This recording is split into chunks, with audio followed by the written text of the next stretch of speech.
అది మన famous dialogue ఉంది కదండి, ఆడ ఉంటా ఈడ ఉంటా ఆ టైప్లో మా పేరెంట్స్ వచ్చేసి they belong to Telangana reason. మా ఇన్లాస్ పేరెంట్స్ అందరూ కూడా హైదరాబాద్లోనే పుట్టి పెరిగారు. కాకపోతే వాళ్ళ యాన్సిస్టర్స్ ఊర్లో వచ్చేసి వరంగల్ దగ్గర బోర్నపల్లి అనే ఊరికి చెందినవారు మా నాన్న వైపు వాళ్ళు. అంటే ఈ క్వశ్చన్ ఎందుకు అడిగానంటే ఇప్పుడు విజయమ్మ క్యారెక్టర్ వేశారు అంటే సటన్ ఏదో ఒకటి కొంచెం తెలిసి ఉండాలి కదా. యా, అండ్ నాకు పెళ్ళయింది ఇటు ఆంధ్ర వైపు, విజయవాడ తణుకు అనమాట మా ఇన్లాస్. సో కాకినాడలో మొన్నటి వరకు ఉన్నారు మా ఇన్లాస్.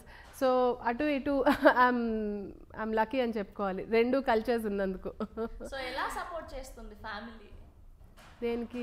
మీ కెరియర్కి కానీ మీ ఫ్యూచర్కి కానీ ఇప్పుడు మీరైతే ఏదైతే చేయాలనుకుంటున్నారో సో మీ ఫ్యామిలీ ఎంతవరకు సపోర్ట్ చేస్తుంది మీకు? ఇప్పుడైతే ఫుల్ సపోర్ట్ ఉందండి, కానీ స్టార్టింగ్లో భయపడేవాళ్ళు అనమాట.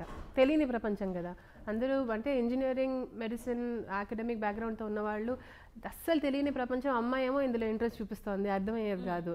సో మెల్లిమెల్లిగా నేను కూడా లాస్ట్ 5 yearsలో అసలు మీడియా ఏంటి, ఇక్కడ ఎలా అవుతుంది, డిఫరెంట్ ఫీల్డ్స్ ఉన్నాయి, మూవీ ఇండస్ట్రీ ఎలా ఉంటుంది, సీరియల్ ఇండస్ట్రీ ఎలా ఉంటుంది. సో నా ఉన్న కొంత ఎక్స్పీరియన్సెస్లో మెల్లమెల్లగా నేర్చుకుంటూ నాకు కూడా ఎవ్రీడే కొత్తగా ఉందన్నమాట. కానీ 100% ఫ్యామిలీ సపోర్ట్ ఉండాలండి, బికాజ్ మానసికంగా ఏ విధంగా కూడా